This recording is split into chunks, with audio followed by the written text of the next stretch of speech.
नमस्कार, आप देख रहे हैं क्राइम दर्पण न्यूज 24। तो आइए बात करते हैं आज के मुख्य समाचार पर। देश भर की तमाम बड़ी खबरों पर नजर डालते हैं। उत्तर भारत में पहाड़ी राज्यों में बर्फबारी के बाद सर्दी ने दस्तक दे दी है। बंगाल की खाड़ी में चक्रवाती तूफान बनने की संभावना है, जिससे अंडमान, तमिलनाडु, केरल और तटीय आंध्र प्रदेश में भारी बारिश होगी। दिल्ली में प्रदूषण के साथ कड़ाके की ठंड बढ़ने वाली है। वहीं यूपी, बिहार, राजस्थान और मध्य प्रदेश सहित अन्य राज्यों में भी तापमान तेजी से गिर रहा है। स्वावलंबन 2025 सेमिनार में रक्षा मंत्री राजनाथ सिंह ने कहा कि भारत अब रक्षा क्षेत्र में केवल खरीदार नहीं बल्कि तकनीक का निर्माता और निर्यातक बन रहा है। उन्होंने विदेशी उपकरणों पर निर्भरता कम करने, मजबूत स्वदेशी आपूर्ति श्रृंखला विकसित करने और इनोवेटर्स की भूमिका पर जोर दिया। मंत्री रोजगार योजना के तहत भोजपुर जिले की पात्र महिलाओं को 26 नवंबर को 10-10 हजार रुपए की पहली किस्त मिलेगी। आचार संहिता के कारण रुकी हुई यह राशि अब जारी की जाएगी। जिले में 1,41,000 महिलाओं के आवेदन के तहत सत्यापित किए गए हैं। प्रधानमंत्री ने भी जिले की महिलाओं को राशि भेजने की बात कही थी। मंत्री सुखविंदर सिंह सुक्खू ने धर्मशाला में भाजपा पर निशाना साधते हुए कहा कि पार्टी गुटों में बंटी है और बिके हुए विधायक मुख्यमंत्री बनने का सपना देख रहे हैं। उन्होंने कांगड़ा में सबसे लंबा शीतकालीन सत्र आयोजित करने का कारण बताया और कहा कि सरकार विपक्ष के मुद्दों का समर्थन करेगी। उन्होंने भाजपा पर वॉकआउट कर सनसनी फैलाने का आरोप लगाया। मंत्री पुष्कर सिंह धामी ने उत्तराखंड भवन एवं अन्य सन्निकार कर्मकार कल्याण बोर्ड में मनरेगा कर्मकारों के पंजीकरण की शुरुआत की।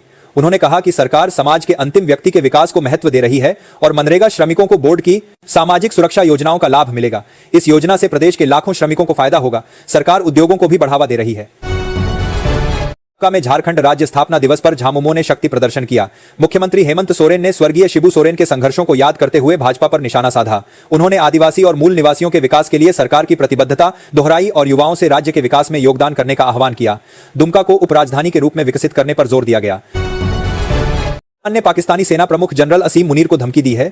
यह धमकी पाकिस्तानी सेना द्वारा अफगानिस्तान में किए गए हवाई हमलों के जवाब में आई है। तालिबान के प्रवक्ता ने कहा कि पाकिस्तानी सेना को सही समय पर जवाब दिया जाएगा और वे अफगानिस्तान की रक्षा के लिए तैयार हैं। पाकिस्तान और तालिबान के बीच संबंध हाल के महीनों में तनावपूर्ण रहे हैं। विभाग ने बिजली बिल बकायादारों के लिए राहत योजना शुरू की है, जिसमें सरचार्ज पर 100% छूट मिलेगी। यह योजना दिसंबर 2025 से फरवरी 2026 तक चलेगी, जिसके 3 चरणों में मूल बिल पर छूट मिलेगी। 31 मार्च 2025 से पहले के बकाया वाले उपभोक्ता ही पात्र होंगे। बिजली चोरों को मूल राशि पर 50% छूट दी जाएगी। योजना का लाभ उठाने की अपील की गई है। राहुल गांधी ने कहा कि देश की मतदाता सूची के साथ खुला खेल हो रहा है और SIR प्रक्रिया वोट की चोरी को सिस्टम में फिट करने की सबसे बड़ी साजिश बन चुकी है, जहां लाखों नाम बिना वजह हटाए जा रहे हैं, कुछ को मृत दिखाकर बाहर किया जा रहा है और चुनाव आयोग चुप्पी साधे बैठा है। राम मंदिर के शिखर पर भगवा धर्म ध्वज हराया गया और प्रधानमंत्री नरेंद्र मोदी ने ध्वजारोहण किया।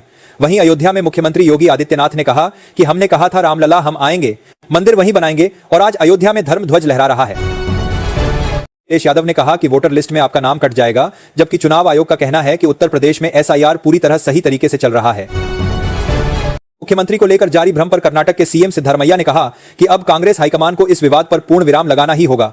उन्होंने साफ कहा कि पार्टी में अनुशासन सर्वोपरि है और अंतिम फैसला दिल्ली ही करेगी। मुकेश सहनी ने कहा कि अभी तो उनका गृह विभाग छीना गया है, आगे भाजपा मुख्यमंत्री नीतीश कुमार से मुख्यमंत्री की कुर्सी भी छीन लेगी। अमित शाह ने दोहराया कि 15 फरवरी 2026 तक सभी नक्सली हथियार डाल देंगे और इस बारे में उन्होंने 3 राज्यों को पत्र लिखा है। ममता बनर्जी ने बीजेपी को दे डाली बड़ी चेतावनी। कहा SIR लागू हुआ तो मैं पूरे देश में बीजेपी की नींव हिला दूंगी। मुख्यमंत्री नीतीश कुमार ने पटना में सड़कों और नालों का निरीक्षण किया। उन्होंने मंदिरी नाले पर बन रही सड़क के निर्माण में देरी पर इसे जल्द पूरा करने का निर्देश दिया। उन्होंने निर्माण कार्य की गुणवत्ता और समय सीमा पर भी जानकारी ली। निरीक्षण के दौरान पथ निर्माण मंत्री नितिन नवीन भी उनके साथ थे। पश्चिम बंगाल के राज्यपाल CV आनंद बोस ने बांग्लादेश सीमा पर स्थिति को लेकर गृह मंत्रालय को रिपोर्ट भेजने की बात कही है। उन्होंने उत्तर 24 परगना जिले के हकीमपुर में सीमा का दौरा किया, जहां अवैध बांग्लादेशी घुसपैठियों की संख्या अधिक है। राज्यपाल ने कहा कि भारत में घुसपैठियों के लिए कोई जगह नहीं है और सरकार सख्त कदम उठा रही है। उन्होंने राजनीतिक आरोपों पर टिप्पणी करने से इनकार कर दिया। दिल्ली की मुख्यमंत्री रेखा गुप्ता ने गुरु तेग बहादुर जी की 350वीं शहादत पर हिंद की चादर झंडा जुलूस को रवाना किया। यह जुलूस गुरुद्वारा सीसगंज साहिब से आनंदपुर साहिब तक जाएगा। मुख्यमंत्री ने गुरु तेग बहादुर जी के बलिदान को याद करते हुए उनके आदर्शों पर चलने और समाज में भाईचारा बनाए रखने का संदेश दिया। रायबरेली में मुख्यमंत्री सामूहिक विवाह योजना के तहत 200 जोड़ों का विवाह संपन्न हुआ। विद्वान आचार्यों ने वैदिक मंत्रोच्चार के साथ विवाह की रस्में पूरी कराईं। इस अवसर पर परिजनों और शुभचिंतकों ने नव विवाहित जोड़ों को आशीर्वाद दिया और उनके सुखी जीवन की कामना की। झारखंड के स्वास्थ्य मंत्री इरफान अंसारी ने SIR को लेकर विवादित बयान दिया कि यदि कोई बूथ लेवल अधिकारी आपके घर नाम काटने आए तो उसे घर में बंद करके ताला मार दो। सदियों की प्रतीक्षा के बाद मंगलवार को प्रधानमंत्री नरेंद्र मोदी ने अयोध्या में जब बटन दबाकर धर्मध्वज का आरोहण किया तो संत समाज भाव विभोर हो गया। संघ प्रमुख मोहन भागवत ने कहा कि आज करोड़ों की आस्था साकार हो गई। अयोध्या में राम मंदिर ध्वजारोहण समारोह के साथ आज का दिन सनातनियों के लिए ऐतिहासिक बन गया। मुख्यमंत्री योगी आदित्यनाथ ने प्रधानमंत्री मोदी को धन्यवाद दिया और कहा कि यह एक नए युग का शुभारंभ है। उन्होंने रामचरितमानस की चौपाई का उल्लेख करते हुए कहा कि आज तप, तीर्थ और त्याग सफल हुए। उन्होंने पीएम मोदी और मोहन भागवत का अभिनंदन किया। उत्तर प्रदेश में आयुष्मान भारत योजना के कार्ड बनवाने के लिए 25 नवंबर से 25 दिसंबर तक विशेष अभियान चलेगा। इस अभियान में वंचित पात्र परिवारों और 70 वर्ष से अधिक आयु के वरिष्ठ नागरिकों के कार्ड बनाने का लक्ष्य है। विभिन्न विभाग सहयोग करेंगे और कार्यकर्ताओं को प्रोत्साहन राशि दी जाएगी। कार्ड PHC, CHC अस्पतालों और पंचायतों पर बनेंगे। सपा नेता रामगोपाल यादव ने बिहार SIR, राहुल गांधी के बयान और भाजपा की नीतियों पर टिप्पणी की। उन्होंने कहा कि कुछ लोग देश की एकता की कीमत पर सत्ता चाहते हैं और भाजपा सत्ता का दुरुपयोग कर रही है। उन्होंने बिहार में वोट काटने का आरोप लगाया और राम मंदिर के उद्घाटन पर भी सवाल उठाए। बंगाल की खाड़ी में एक नया चक्रवात बन रहा है, जिसके चलते ओडिशा में बारिश की चेतावनी जारी की गई है। ओडिशा सरकार चक्रवात से निपटने के लिए तैयार है और तटीय इलाकों से लोगों को सुरक्षित स्थानों पर पहुंचाया जा रहा है। मौसम विभाग ने भारी बारिश की आशंका जताई है और लोगों को सतर्क रहने की सलाह दी है। राष्ट्रीय स्वयंसेवक संघ के सरसंघ चालक मोहन भागवत राम मंदिर पर ध्वजारोहण कार्यक्रम में पहुंचे। इस मौके पर उन्होंने कहा कि मंदिर उनके सपनों से भी सुंदर बना है और यह भारतीय संस्कृति का अद्भुत उदाहरण है। भागवत ने मंदिर निर्माण से जुड़े सब लोगों को बधाई दी और इसे राष्ट्रीय एकता का प्रतीक बताया। हिमाचल प्रदेश सरकार ने स्कूलों में प्रधानाचार्य पदोन्नति प्रक्रिया में बदलाव किया है। अब प्रवक्ता और मुख्य अध्यापक नियमित रूप से पदोन्नत होंगे। शिक्षा सचिव की अध्यक्षता में DPC होगी और 805 पदों को भरने की स्वीकृति दी गई है। यह निर्णय 2 वर्षों से लंबित प्रक्रिया को सुधारेगा और पात्र शिक्षकों को लाभान्वित करेगा। स्कूल लेक्चरर संघ ने इस बदलाव का स्वागत किया है। ग्रेटर नोएडा के औद्योगिक सेक्टर इकोटेक 16 में 43 करोड़ रुपए की लागत से 80, 60 और 24 मीटर चौड़ी सड़कें बनेंगी। यह सेक्टर सुनपुरा, खेड़ी और धूमानिकपुर गांवों की जमीन पर बसाया जा रहा है। सेक्टर को 130 मीटर चौड़ी सड़क से दादरी GT रोड से जोड़ा जाएगा। भारत इलेक्ट्रॉनिक्स लिमिटेड और फ्रांस की सफ्रान इलेक्ट्रॉनिक्स एंड डिफेंस ने मिलकर हैमर मिसाइल प्रणाली का उत्पादन भारत में करने का निर्णय लिया है। यह समझौता 24 नवंबर 2025 को नई दिल्ली में हुआ, जिसमें दोनों कंपनियों के उच्च अधिकारियों ने हस्ताक्षर किए। यह राफेल का एक महत्वपूर्ण हथियार है और मेक इन इंडिया पहल को बढ़ावा देगा, जिससे 60% तक पार्ट्स भारत में ही बनेंगे। अफगानिस्तान के वाणिज्य मंत्री ने भारत के साथ व्यापार को $1 अरब से अधिक बढ़ाने का लक्ष्य रखा है। उन्होंने भारतीय व्यवसायियों को खनन, कृषि, स्वास्थ्य, IT और ऊर्जा जैसे क्षेत्रों में निवेश के लिए आमंत्रित किया है। दोनों देशों ने व्यापार को बढ़ावा देने के लिए वाणिज्यिक अताशे नियुक्त करने का निर्णय लिया है। यह कदम द्विपक्षीय आर्थिक सहयोग को मजबूत करने की दिशा में उठाया गया है। इथियोपिया में ज्वालामुखी विस्फोट से निकली राख दिल्ली NCR पहुंच गई है, जिससे कई उड़ानें रद्द हो गई हैं। DGCA ने एयरलाइंस को एडवाइजरी जारी की है और सुरक्षा प्रोटोकॉल का पालन करने को कहा है। आकाशा और इंडिगो जैसी एयरलाइंस ने अपनी कुछ उड़ानें रद्द कर दी हैं और यात्रियों को स्थिति पर नजर रखने की सलाह दी है। झारखंड को अपनी पहली इलेक्ट्रिक बस सेवा मिलने जा रही है, जो धनबाद से शुरू होगी। कोयला मंत्री जी किशन रेड्डी इस बस को हरी झंडी दिखाएंगे। इस पहल का मुख्य उद्देश्य राज्य में प्रदूषण को कम करना और पर्यावरण के अनुकूल परिवहन को बढ़ावा देना है। यह झारखंड में इलेक्ट्रिक परिवहन की दिशा में एक महत्वपूर्ण कदम है। प्रधानमंत्री नरेंद्र मोदी 17वीं बार हरियाणा के कुरुक्षेत्र पहुंचे। उन्होंने गुरु तेग बहादुर जी के 350वें शहीदी दिवस के कार्यक्रम में भाग लिया और 7 विकास परियोजनाओं का उद्घाटन किया। मोदी ने विजन डॉक्यूमेंट 2047 भी जारी किया, जो हरियाणा के विकास के लिए एक महत्वपूर्ण कदम है। उन्होंने सिखों के प्रति सरकार की प्रतिबद्धता को दोहराया। पशुधन मंत्री ने गो आश्रय स्थलों में ठंड से गोवंश की सुरक्षा के लिए उचित इंतजाम करने के निर्देश जारी किए हैं। उन्होंने अधिकारियों को यह सुनिश्चित करने के लिए कहा है कि ठंड के कारण किसी भी गोवंश की जान न जाए। आश्रय स्थलों का नियमित निरीक्षण करने और आवश्यक सुधार करने के भी आदेश दिए गए हैं। दिल्ली में वायु प्रदूषण बेहद खराब स्तर पर पहुंच गया है, जिससे लोगों को सांस लेने में कठिनाई हो रही है।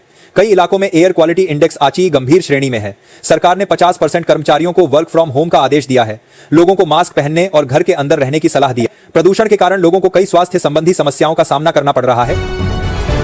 उत्तर प्रदेश सरकार राज्य के सभी जिलों में आवारा कुत्तों की आबादी को नियंत्रित करने के लिए पशु जन्म नियंत्रण केंद्र ABC सेंटर स्थापित करने जा रही है।